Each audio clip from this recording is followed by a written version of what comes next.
if you want to get a book published, you just can't go to Simon and Schuster or Random House and say, "Hey, I've got a book." They don't want to talk to you. They want to talk to agents who understand the basic publishing deal because they don't want to be educating every wannabe author right Right. off the hop. So, with a very few exceptions, you have to find an agent, and finding an agent is difficult too. So, again, I'm not very organized in life. I lose my car keys every single day. I I miss appointments, but when things really matter, I get super organized. And so I shocked the hell out of my wife the first time we went camping together because we set up a tent and it was in bear country. There was black bear and a potential of grizzly where we were. I was like, no, no, no. Sorry, I'm going to get ultra controlling here. This is where the bear spray goes. This is where the headlamp goes. This is where the knife goes. Here's where the bags go. And I've got a system for setting up a tent in bear country.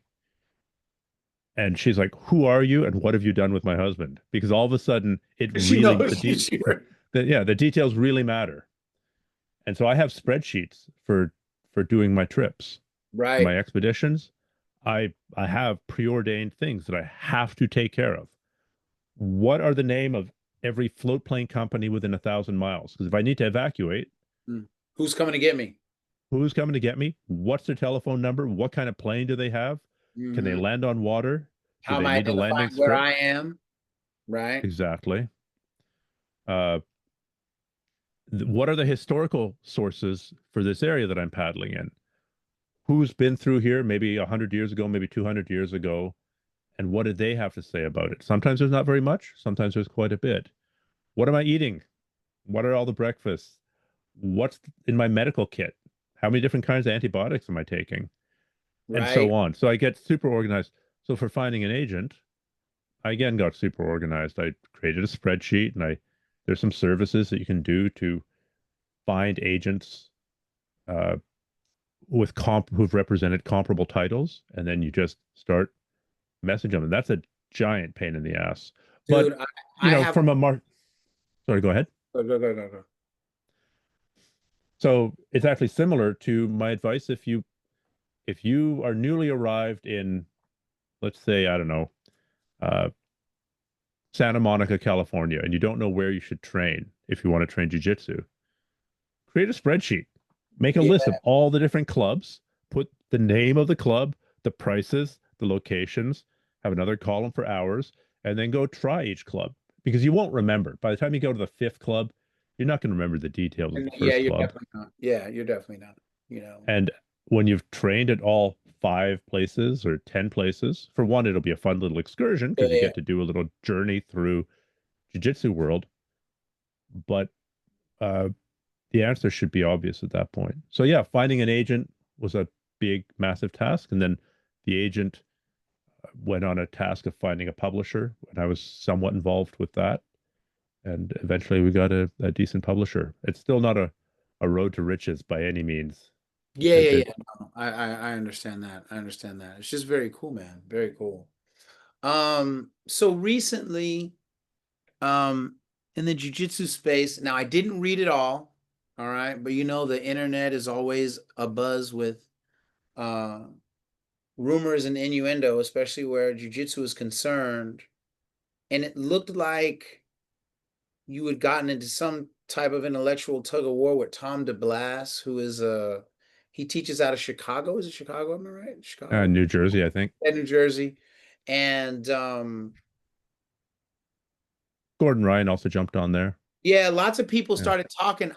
So it looked like you were catching flack for suggesting um people put up certain Well, I symbols. didn't. Like tell me what Okay, happened. Rather than let me fall sure, victim to the innuendo, tell me what happened since I sure. really don't know. 100%. So I posted something that said, so I there's recently been a reasonably big scandal in Canada about active clubs training at MMA and jiu-jitsu. So active clubs are basically the equivalent of people like the Patriot Front. They're basically white supremacist and Yeah, white white militias. supremacy clicks up inside jujitsu camps. Yes. Yeah. And I just found out the other day that I had trained with somebody at a club that was 1 degree of separation removed from an active club. Really? So, yeah, so these things exist. Like, oh, fuck, Right. that's not good.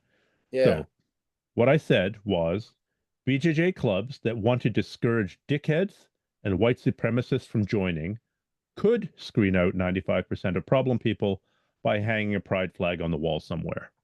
That's what I said.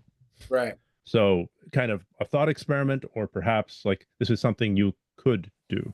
Right. Right. This Right. is immediately interpreted Right. as something that, BJJ black belt says pride flag must be hung in, Dude, yeah. I It's saw a, yeah. that's exactly what People, it's like. The whole IG thread all of a sudden was like thunk thunk thunk thunk thunk thunk thunk thunk thunk thunk, and I was like, I know this has been taken out of context, but you know what I mm, mean? no.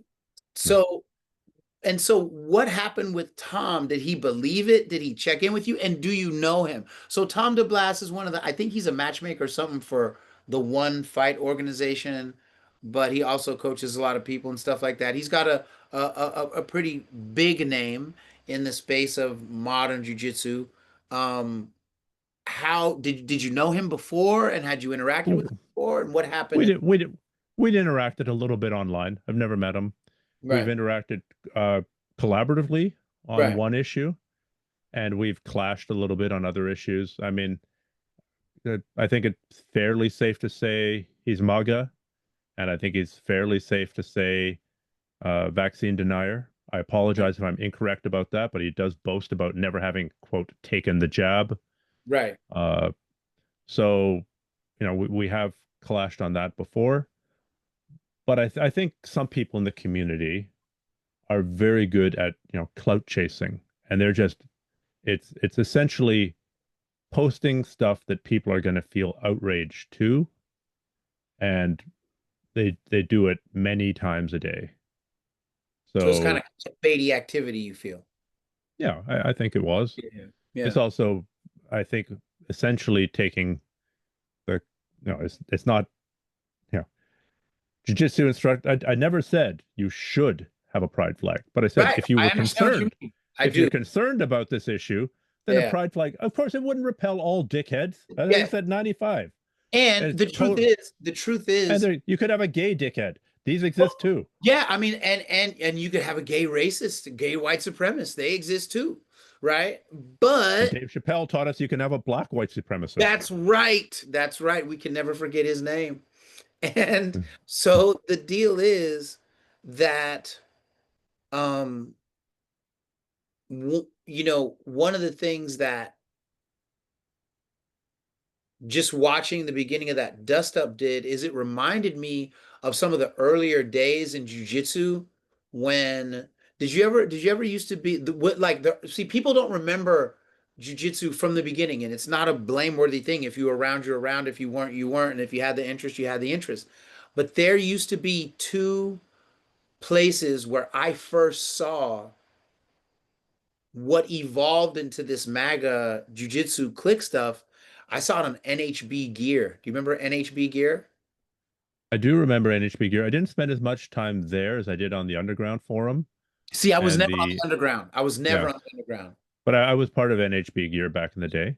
So I was on NHB Gear, and you could start to see, or I could start to see, and other black people I knew and other Muslim people I knew would be like, "Hey, did you notice Hawkeye said, you know what I mean? Da, da, da, da. I'm just kidding. If there's a Hawkeye, I'm just making the name up right now, right? Can you imagine Hawkeye said, da, da, da? You'd be like, what? And you could kind of watch and see that this like white supremacist under vibe was bubbling in the culture. You know what I mean? It was just kind of sitting there.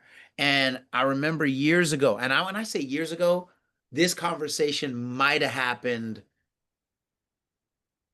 10 or 12 years ago. I was talking with Halleck Gracie, and I was saying, one of the things that happens with martial arts, in my opinion, in North America, is that at first when people come in, they'll be like Sifu, Sifu, Sensei, Sensei, and then once they have their own black belt or they know of a black belt that's not from that culture, you can see a lot of racism pop off, right? So I said, like, for instance, I'm from the Bay. Bruce Lee was born in San Francisco, lived in Oakland, and you would see a lot of guys.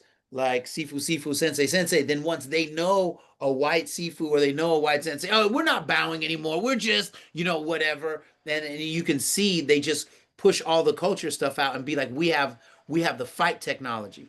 I said, in the same way, when I was telling Halleck, I said, when your father first got here, I said, you were young, bro. I said, the amount of white guys who were ending sentences with my friend was astounding.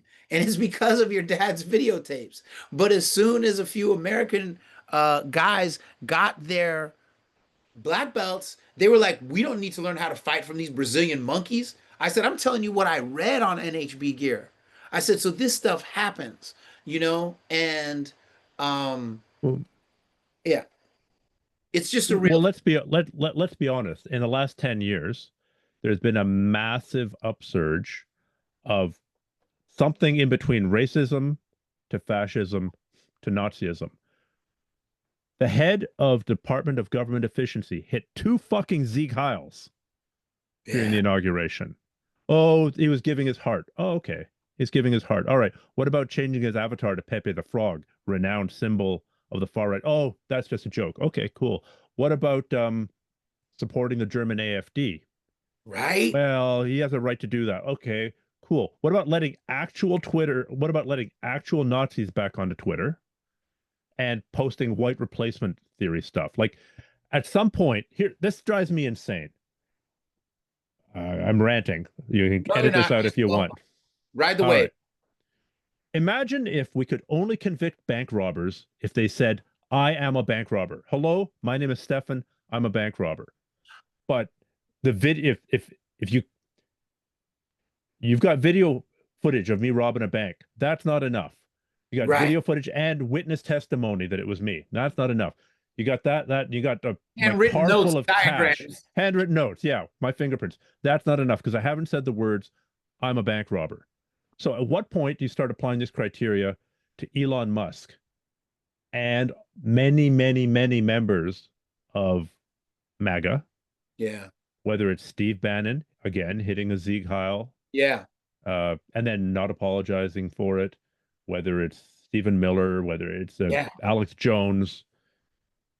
No, it's At what point do you start, who recently shaved his mustache as a social experiment to be a little Hitler mustache? really Yeah, really. Oh, it's just a social. Oh, okay. So you're using the word social experiment. So that's okay then. right. Uh, so there's been a massive upswing of this. Could you imagine 20 years ago somebody hit a Sieg Heil during the inauguration? That It they would would have be been over. lit. Well, You would be yeah, it'd be done. over. You'd be It'd be done. done. Like we wouldn't even know what that guy did anymore. We'd be like, does Yeah, he work at 7-Eleven? No, no, they fired him. yeah, He was there for like a yeah. week, right? And you'd be done. And I also want to say, um, again, as a Muslim, uh, I have the same attitude about white supremacists as I do about Islamic terror, right? So Sure, like $100%. there's no way you'd be like, hey, you ever train with Abdul? Yeah, yeah, yeah. Well, he's about that Al-Qaeda life, bro. Out. You know what I'm saying? Like it wouldn't even be a discussion. You know what I'm saying? And so it's like I don't play around with stuff like that at all. Um, uh, Being black and Muslim and from North America, I'm aware of a lot and suburban. That's where I learned. That's where do you think I first saw Confederate flags? In my neighborhood. Where Mhm. did I first uh, you know get called the N word and have to fight now and again and all that stuff in my neighborhood. So like I'm familiar with a lot of the like as much as people be like, oh man, you grew up in the burbs, it's pretty lit, you probably got over. Like in terms of like easily avoiding random gun violence and gang activity, yeah. But what you also get on the other side is a lot of suburban overt and covert bigotry that you have to learn about. You know what I mean? Within yourself. And, I've always been saddened to see um, so much of the racism that can and does exist in the Brazilian Jiu Jitsu space or in the martial arts space, um, period, that just really goes um, not only unaddressed, but framed as a joke all the time.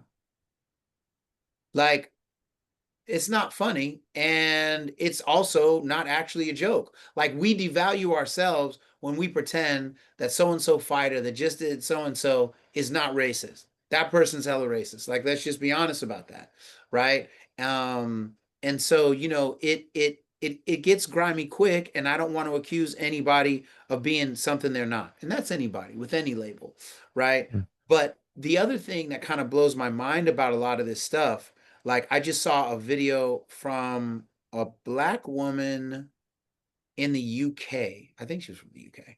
And she was talking about, like, how she's exercising more because she sees more violent stuff happening, being enacted by people on the right, and she's like, I'm just trying to be safe. I'm a woman. So if I got to jog, if I got to take a jujitsu class, if I got to whatever. And I still think that one of the weirdest things to me from people that will say or center or left leaning, and I consider myself like an authentic middle moderate, because people people who consider themselves right feel I'm too left, and people who consider themselves left feel I'm too right. So I know I'm an independent thinker. I got my own mind and whatever, but I try to stay in the middle, and I think moderation is important.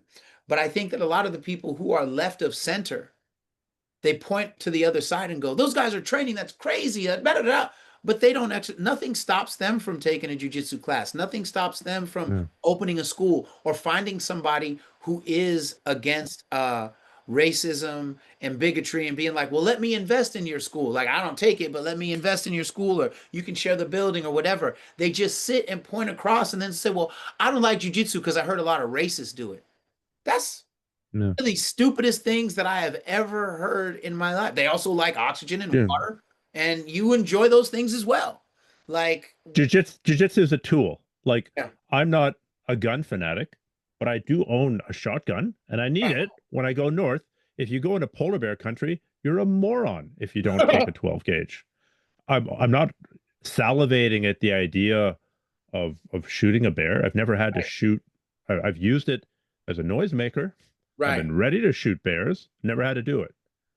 So, you know, it's a tool. And how is it deployed? Jiu-jitsu is a tool. Can be used for good, yes. Can be used for bad, yes. I do want to back you up or agree with you. Like, just because I'm calling out white supremacy, I'm calling it out because that's the issue of the day. It is There right are, now, very much right yes, now. and yes, I also wouldn't train a radical Islamist. I think that's just as evil. Some Wahhabi uh, Yeah. uh, guy out of Saudi who thinks that women should be, you know, kept in the home and not allowed to go out. Fuck you. I'm not training you either. It's not, I'm Uh, not interested. Right. It's like, but it's wild. the yeah, but to people who go, the both sides argument, like there was that article, and I've got it up here, that recently got redacted from the US government servers, but you can find it if you look for it. It's Mhm. what NIJ research tells us about domestic terrorism. And let me just read this. Since 1990, this is talking about domestic terrorism. So it doesn't include 9/11 because that's not domestic, that's Right. foreign. Right. Right. Right. Since 1990, far left extremists, oh, sorry, since 1990, far right extremists have committed far more ideologically motivated homicides than far left or radical Islamic extremists, including 227 events that took more than 520 lives. In the same period, far left extremists committed 42 events, so much less. 42 ideologically motivated attacks that took 78 lives. So almost a full order of magnitude less. Yeah, Yeah. far left. Me, I get called far left. Far left means something. Words mean something. Far left means Marxist or communist or maybe Yeah. anarchist. Right. It doesn't mean I believe in capitalism with social programs. Like the goalposts on this That's have such a gap. shifted Like, there's such a so chasm. far. Yeah. There's such So a far chasm. is And, moronic. I there's lots of people, you know, genocide lovers and supporters and funders and whatever. I'm not interested in teaching any of those people how to be more violent, more efficient. There are people that, want to run with these different kind of clubs that they think make them more manly and stuff like that. But then you see videos of their members harassing old women, or you know what I mean, trying to intimidate Mm. people on the street. And it's like I'm not here for that. You know what I mean? And the thing is like, quite honestly, you know, a lot of my actual background comes from being around a unique balance of very hard left stuff and hard right. Like I've been around, and that's how I kind of found the middle. You know what I mean? Over time. Um, and I was telling this rap guy named Brother Ali one day. I was like, one of the most dangerous and lonely things you can do as a human is to actually love humanity. Like it's very because no one trusts you when you really do love humanity. When you're like, you know what? Like bless you, bless you. I I I did a podcast recently where I was explaining that, to me, one of the main things it means to be an American is to live in a country where you know that other people eat, pray, love, vote so much different than you, and that's okay, that that where you are, people live totally different than you, and that's okay. That's to me what it means to really understand who you are as an American, and at least be at the beginning of an idea of what Socrates said when he said, I am not Greek nor am I Athenian, but I'm a citizen Mm. of the world. To truly be a citizen of the world, you are going to come across a ton of people who do not live like you, who do not love like you, who do not pray like you, who do not pray at all, who vote differently, want different types of social systems, political systems, and none of that means that they are your enemy. None of that means that they want you to die. None of that means that they don't want you to be able to get into a hospital, or into a college and things like that. And so, this is um this is a very unusual time, and I hope that more people in the martial arts community as a whole, but specifically in the jiu-jitsu space, start taking more personal responsibility for who they teach, because it might matter later. Like, I don't care what school you're at, I don't care what team you claim or anything. If someone you taught killed or maimed a person irreparably with things that you taught them, man, I know you wouldn't be okay. Like Yeah. I'd like to believe that some spark of humanity in your spiritual heart or brain or whatever would never want that. Like that's one of my biggest fears as an instructor. So I can't afford to let a terrorist or a genocide lover or a potential jihadi type dude show. I can't do it. Not knowingly, not knowing. And Well, I've told people before that I couldn't teach them. I've done it. I've been like, you can't be here with me, man. I'm sorry. You know? mm, And I don't regret doing it. I would do it again. And I hope more people find that courage in time. In these times. mm. Well, in theory, the marketing material for martial arts has been it will make you a better person, right? You send your kids to your karate instructor Mm-hmm. under promises that it'll be character development. I don't actually think it's character development. I don't actually think it makes you a better person. I think martial arts training, especially the reality-based training, make you a more confident person. And if you were an asshole before, you're now a more confident asshole. Congratulations. So, I said on my Instagram fairly recently, and you commented on it, that martial arts didn't teach me ethics and martial Right. arts didn't teach me science. Right. But martial arts training, and in particular jiu-jitsu training, has given me enough self-confidence to stand up for these things, even when I get mob attacked by people who have 10 times the social media following that I do. and it costs me money, right? People think that I pick these fights to, get clout. It actually Mm, costs me money and it costs me followers, and I've got the data to prove it. For to pivot a little bit, here's a social experiment I was thinking of. I was thinking of so I'm basically a secular humanist, if you wanted to categorize my religious beliefs. right, But I know my Bible. I do. right, right. And I wonder how controversial it would be to find a different translation of something like the Beatitudes in in the Bible, which is Jesus' Sermon on the Mount, and just post something like, uh, "Blessed are those that have been persecuted for the sake of righteousness, for theirs is the kingdom of heaven." Or "Blessed are those who are gentle, for they shall inherit the earth." Or Mhm. best of yet, um, "Blessed are the merciful, for they shall receive mercy." And just find a slightly different translation, and Blessed are the peacemakers, for they shall be called the sons of God. Right? exactly. The peacemakers. Okay, that I would know be my the most Bible too. inflammatory. I went to Roger Williams in South San Francisco. All right. So that uh if we find a different translation of that, because there are many translations of the ancient Aramaic, "Blessed Right. are the peacemakers," and see how many self-described and self-professed Christians lose their minds Mhm. about this. Jesus, Jesus loved his AK. Yeah, exactly. Yeah. No, all jokes aside, and when I know somebody that has this book, so when I get it, I'll just take a picture and show it to you. But I actually, in sometime during the pandemic, saw a book on Christianity that my friend's relative had,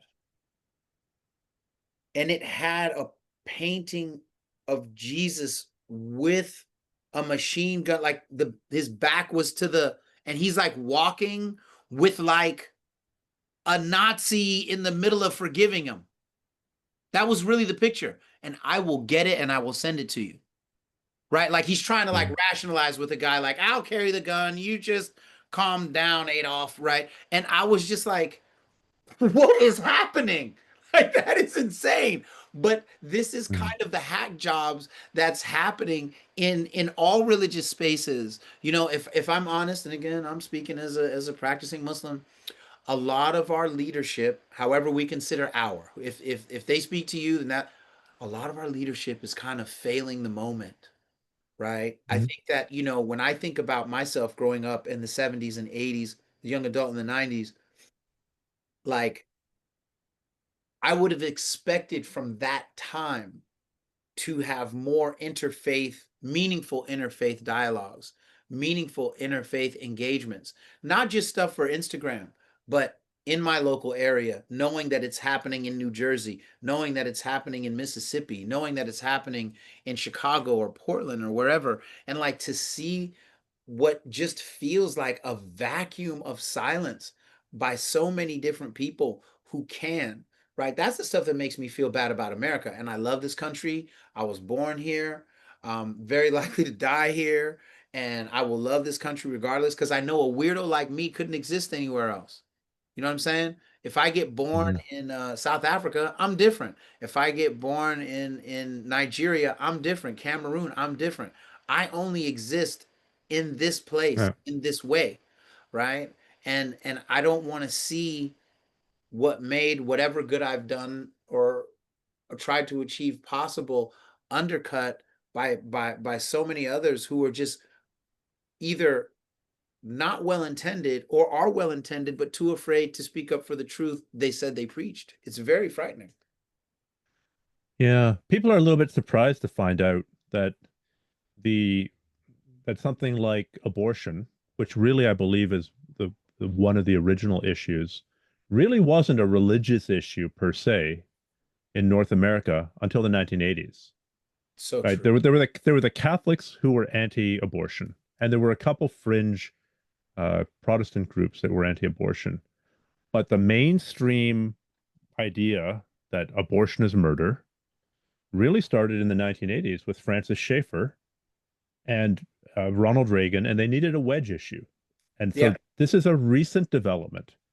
the Bible is remarkably silent on the topic of abortion, or you can even interpret some things as being pro-abortion. But this I the biblical support for, you know, uh, every sperm is sacred is considerably weaker. Uh, and so it's really only since the 1980s that abortion has become this massive wedge issue, and it was designed to be a wedge issue. Yeah. And it's only since the really 2020, like, yeah, there was fringe anti-vax in some of the yoga spaces and in some of the granola back to the land spaces, uh, especially with Jenny McCarthy and Andrew Wakefield and all that MMR shit in the early 2020s.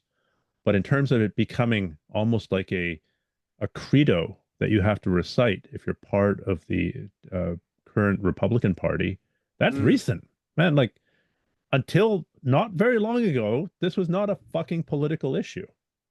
And uh, yeah, it's the.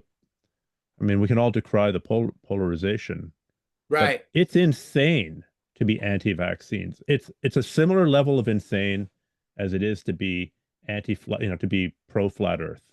Like, Hmm. the level of science here is so incredibly well established. And if we go to a flat Earth model, planes are going to start falling out of the sky. And I was recent. Hilarious, dude. Let me uh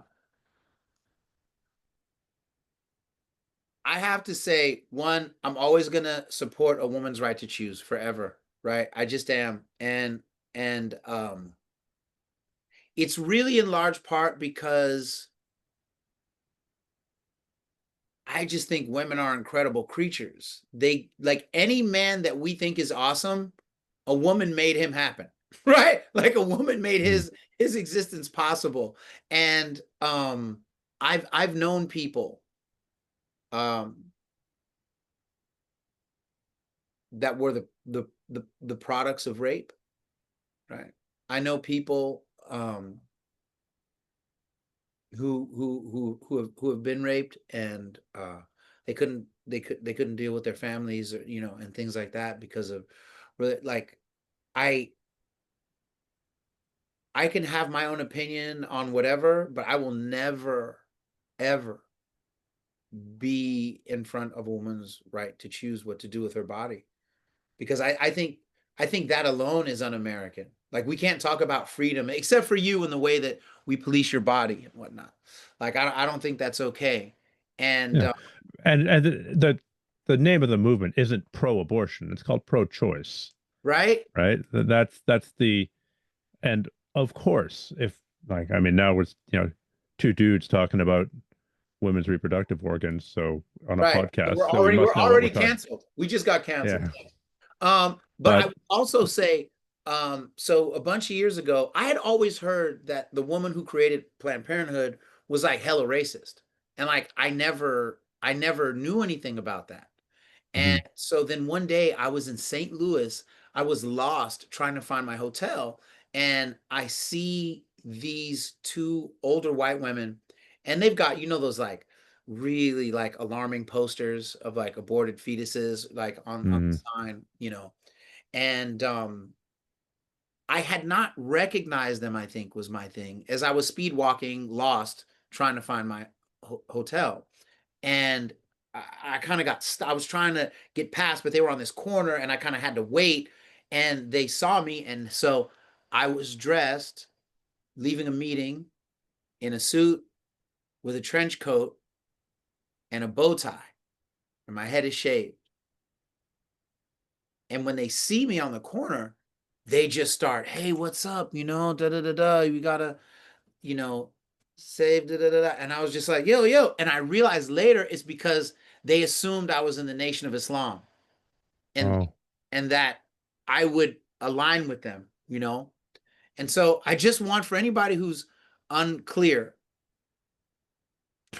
this is a quote from Margaret Sanger in 1939, a letter to Clarence Gamble.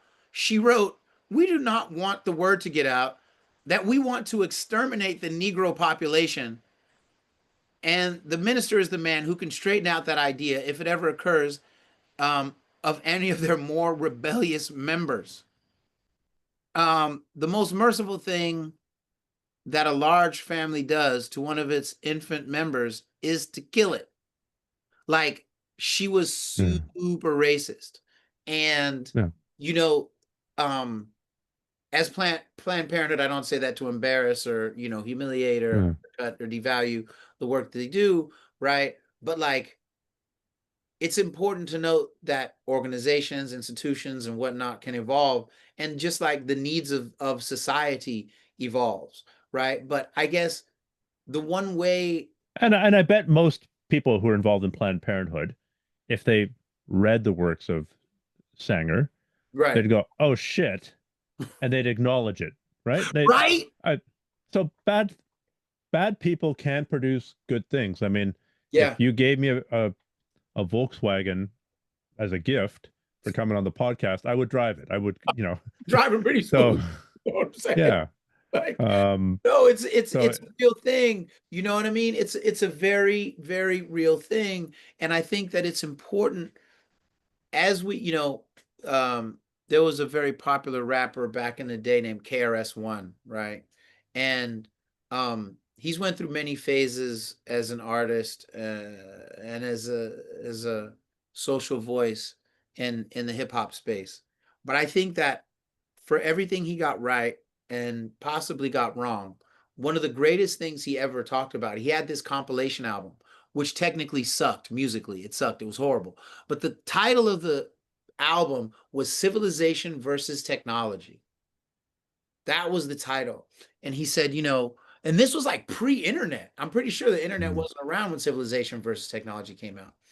And he was like, you know, we're calling things civilized because it's like digital or it moves fast or whatever. But then homeless people are still, uncared for and this is right.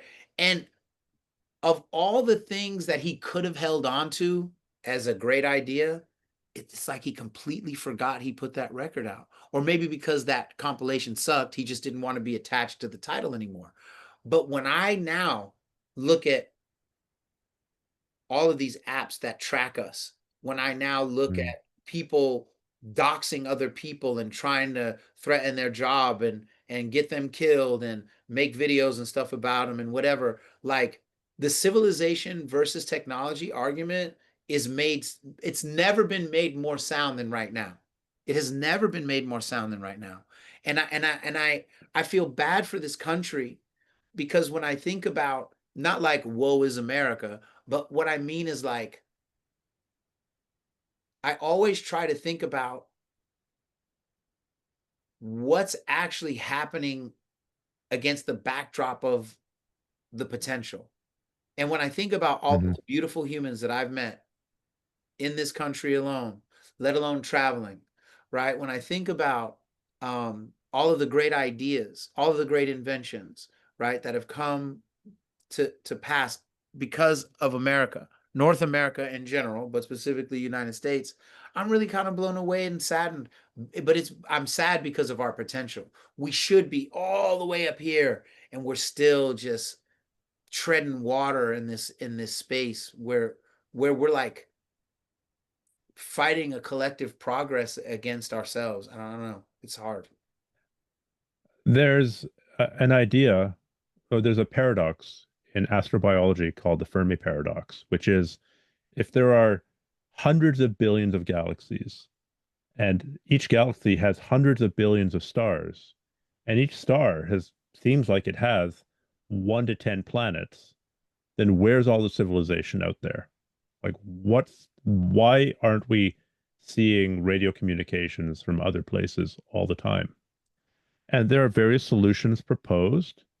Uh, uh, this is the wrong venue to get into that, but one of them, and I find it quite compelling, is that intelligent life almost always wipes itself out, Mm, either with something like runaway climate change, which is implicated in at least four of the major five extinctions. Not right, the last one, not the dinosaur extinction. That was pretty clearly an asteroid. But right. the other four major extinctions in the geological record may well have been runaway climate change or something like nuclear war, right? I mean, we've got after 70 years of more or less there not being any new nuclear powers, Yeah. we've now got, for sure, like if you're Poland, if you're Finland, if you're in Europe going, hey, NATO's no longer a thing, or the United States isn't part of NATO, uh, we are, we're built, build bombs, baby, build bombs. Let's Of course go. you're going to do that. Yeah. And now you've got 50 countries that have got nukes, Yeah. right? That's not a stable situation. On that very happy note, though, Adisa, I'm beginning to run out of time. All right. Let's So get out of here. I'm happy to come and muse about astrobiology You or will come back social for justice. astrobiology. We're gonna have a deep technology conversation or something when you come back.